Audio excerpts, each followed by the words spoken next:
If you're unhappy with your life as it is right now, it is up to you to change it. No one is coming to save you. And I know we joke and say, oh, my mom is coming to save me, my dad is coming to save me, which my parents have saved me in so many ways in my adulthood.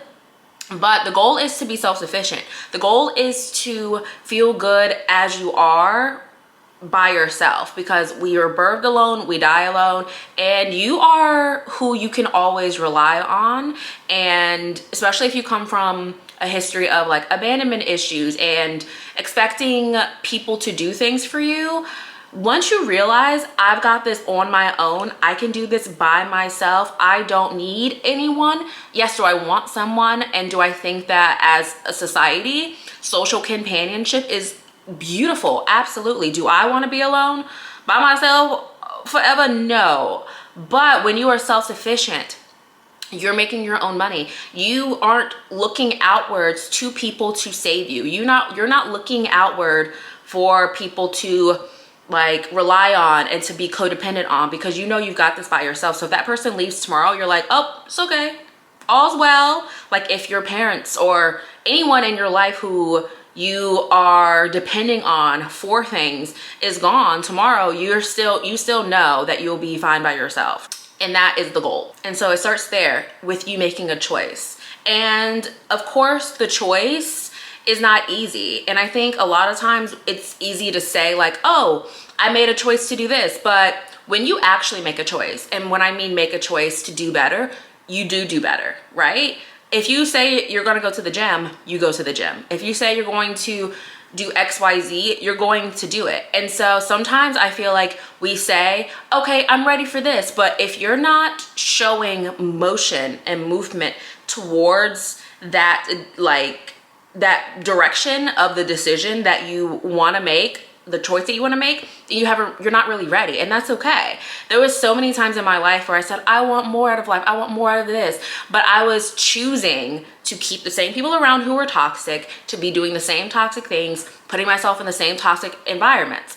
It wasn't until I took a step back, again, had a come to Jesus moment with myself, and said, something has got to give. Like, I can't live like this forever. I can't marry this man. I can't have these friends forever. I can't be in this work situation forever, that I actually saw the real changes. And like I said, it can be really challenging sometimes. And of course, we're not perfect people. Like, we're not meant to be perfect. I hope you know that, right? Like, you are perfectly imperfect, and there are qualities about you that other people don't possess, or that other people are jealous of. And it's so funny because me and my friend Ari on Cinco de Mayo, we were just in my car talking back and forth and complimenting each other, like, you're this, you're this, you're this, you're this, you're this, you're this.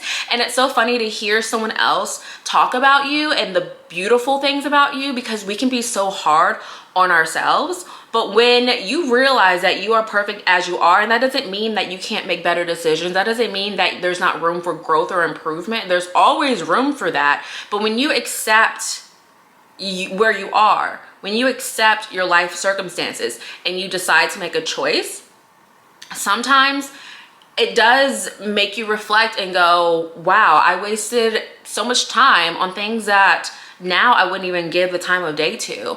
And I really felt like that. Like, I'm 35 and I felt like my entire 20s were wasted, if I'm honest. Like, I wish I would have did better in school, like, and just random things. Like, I wish I would have really did better in school. I went to a top school in the US, like I think top 26 out of public schools, like top 50 out of private school. I mean, top 50 out of all schools, including private schools, which that's neither here nor there. But either way, I just wish that like I strove to be better at school, networked better. I wish that I wouldn't have been in the relationships or put myself in the situations that I did. I wish I would have had the self-esteem to make better decisions in my 20s.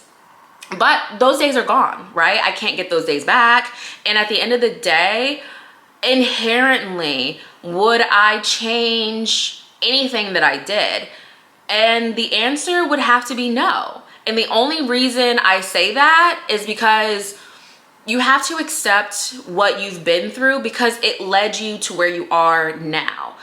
Like for me, I clearly needed those bad moments and those moments where I got my heart broken, where I was in survival mode, where I didn't have self-esteem, where I didn't have confidence. I needed those moments to lead me to where I am now, to where I can be on my platform and talk to you guys about the things that I've experienced that have shaped me and have helped me to do that real inner work on myself. And so it really is important to, when you're in those moments, and you know, everyone has some sort of regret. I hate when people are like, oh, I don't regret that, I don't regret that. We all have regrets, but within those regrets, pull out what you learned from those experiences and ask yourself, even the worst decisions that you've ever made, did they lead you to, at the end of the day, a better outcome? What did you learn from that experience? And that's something that I really had to ask myself too. Like, these were really terrible things that happened to me. These were really terrible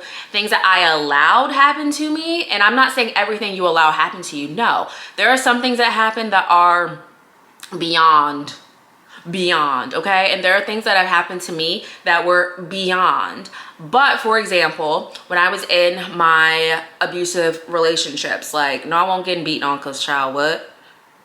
But financially and emotionally. And I'm not saying if you have been through physical abuse that makes me any better, because abuse is abuse and everything affects someone differently. But when I was going through emotional and financial abuse, like, and when I reflect back on that and I'm like, whoa, it was because I didn't feel confident doing life on my own. I had abandonment wounds that had me continue to go after the same guys that subconsciously weren't good for me. But because I was used to it, that was all that I knew, was drama and cheating and manipulation and just not living right. But how did that help me now? That helped me in so many ways. First of all, I had to figure it out on my own. I had to pick myself up, put my big girl panties on and get down to it. Okay, I had to figure out a way to like make more money, to be sustainable. I had to figure things out. And even when I reflect on it now, it is an experience that led me to where I am. I probably wouldn't have moved out of Virginia the way, you know, I wouldn't do it the way that I did it, but I probably wouldn't have moved and took on a whole new journey. You know, I wouldn't have maybe got into real estate. I maybe wouldn't have even had this channel, because what would I have to talk about, child? So really think about what you learned from that experience or those experiences and tell yourself that you won't allow yourself to do that again. And yes, do tests come up? For sure. But we learn something new every single trial, right? Because life in general is a trial and error. And there are some things that are going to be a hard no, right? Like that you may have experienced, you're like, oh, I will never do that again. It is so seeped into your subconscious that you're like, oh yeah, that will never happen again, right? But there are some things that just sneak up on you. There are people that sneak up on you. You think that things are going to be different, and then it's not. And I experienced that last year, and it was just like, wow, like I was so disappointed in myself. But then I had to realize there are still things from that experience that I learned that helped me at the end of the day. Because did I waste as much time in that situation? No, I got myself up out of there.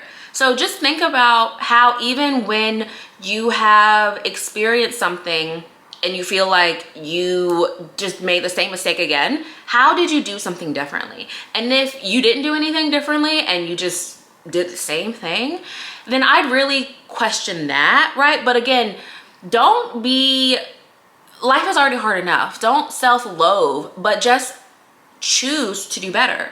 And again, it's all about a choice. You have the choice to do better, and you're either going to do it or you're not. And so stop making excuses for not doing better and do the better. And as hard as making poor decisions or having poor and bad life experiences are, it shapes you. I don't want to say it builds character, because that sounds like, I don't know, it sounds a little gaslighty to my brain, but it does build you. It builds resilience. It builds you in the sense of, you know what you want and what you don't want. You know what you are willing to tolerate and what you won't. You have more boundaries. You have more self-love. You care about yourself. You look at your life as you are the CEO of it. And you don't deal with anything that doesn't align with the CEO's vision, right? Or the founder's vision. You separate yourself from the things that are no longer serving you. And a big part of that is identifying who your future self is and what your future self wants and where you see yourself being. And again, that doesn't always mean you know the exact steps. No one knows the exact steps. No one, not even those billionaires know the exact steps, child. They take it a day at a time, just like the rest of us. But when you know that your future self would never deal with a guy like that, when you know your future self would never work at a job like that, when you know your future self wouldn't eat those things on a regular basis, or your future self would work out, your future self would be taking her vitamins, your future self would be making sure she stays top of shape, you know, you can easier stop doing the things that aren't aligning with that person, because you realize that by switching up what you're doing and doing the things that your future self would do, you're closing the gap between where you are and who you want to be. And future self is depending on you, right? Because you know and you see a vision for yourself and you see glimpses of it, and whether that is in other people or in your dreams or your vision, child, if that's so Raven, but either way, you see better for yourself. Your future self wants it so badly. And so instead of resting on your laurels, not doing anything, which I'm sure you can manifest that way, I don't tend to manifest that way unless I call it into being, and that's a whole nother different story. However, resting on your laurels and waiting for someone to save you. Instead, you take action, and whatever the action that means. That could mean something as big as a YouTube video. That could mean something big as switching a job. Or it could just mean I decided to lollygag today and go to Whole Foods. And when I was at Whole Foods, I ran into XYZ and they presented me this opportunity. It could literally be anything, but either way, you take action. You take inspired action towards whatever it is that you see your future self being. And at the end of the day, there's so much good on the other side of doing the inner work. There's so much good on working on your self-worth, on working on your confidence, on doing the things that align with your future self. There's so much good in that. And I am living proof of that. I have been vulnerable about some things that I've been through and the decisions that I've made and how I decided to make a choice and do things differently. And if anything, that has been more profound to me, like these past 2 years of my life where I have taken the action. Because before I was like, oh, I want a better life, but I was still waiting for someone to save me. I was waiting for a man to save me in particular, right? Or you watch the Disney movies and you watch all these things and you're like, oh my gosh, magical things happen, and they do.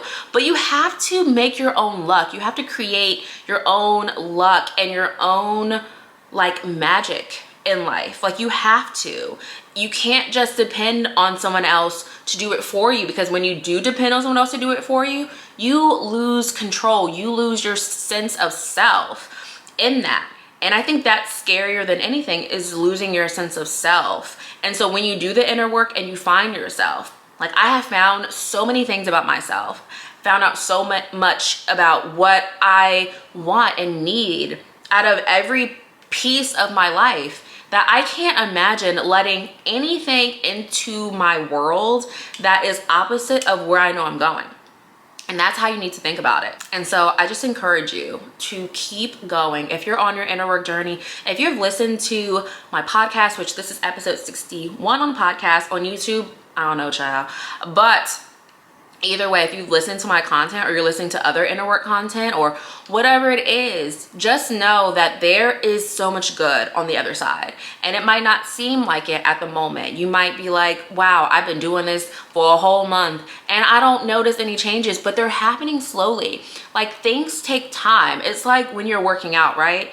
Unfortunately, men, they can just build some abs in a couple months, child. And I'm not saying it has to take a long time. It can take as long as you need. But when you spend, like me, 30 plus years of your life in a certain mindset, it's going to take a little bit of time to reframe and shift your perspective and do it on a consistent basis. It's like that episode of Sex and the City where Charlotte was like, I think Charlotte said it, like, it takes half the time of your relationship to get over someone. I mean, now do I think if I'm 30, if I started doing the real inner work at 33, 32, and I'm like, oh my gosh, it's gonna take me 15 years. No, I'm not saying that at all. But I'm just saying, give yourself some grace, give yourself some time. Think about it the same way that you weight train or do Pilates. Like, you don't see results instantly overnight. You might start to feel better in little ways. You might start to feel a little bit less bloated. You might start to feel a little bit stronger. But as you progress, you see the positive changes. You see it in your body. You see that your endurance is higher. You see that you can last longer on the treadmill or do more crunches or whatever it is. And that's exactly the way that it works with your mind. You have to give yourself a beat. Like, give yourself time to allow things to really connect. And it is going to take time. But when you get on the other side of that, when you get on the other side of doing the real heavy inner work and you're able to shift faster, you know, because we're also going to have negative thoughts. But when you're able to shift those negative thoughts faster, when you're able to see a different perspective and you choose to see things differently, and you make that choice, you don't go back. And you realize, like, wow, it's like the sun hitting your face. It's like, wow, I'm finally here. I'm finally at the point that I always wanted to be at. And it's only up from there. When your mindset is good, baby, life just keeps getting better and better. And that doesn't mean, again, that there are no challenges. That just means you handle things differently and you bounce back faster than ever. So that is why I want for all my girlies is to keep doing the inner work, to know that the inner work is working. Make the choice today that you are going to do things differently, that you are going to make sure that the next 35 plus years are the best years of your life. And you won't worry about those other years. Those other years happen, they're there, but guess what? Life just keeps getting better and better from here. Well, that is all I have for today's episode. I hope that it was insightful as always. If you are listening to this on Apple or Spotify or on the web, I'd love a 5-star rating, a subscribe, whatever. If you're watching this on YouTube, hey girly, I would also love a subscribe, a favorite child, a like a thumbs up, comment, whatever it is. My email's even in my bio. This is a safe space. I'm here for the girlies, and yeah, I just want the best for all of us, and we can literally all win. We can, and we will. Okay? Point blank period. But anyway, I hope you guys have a great rest of your week. Have a great weekend, and I will talk to you guys soon. Bye.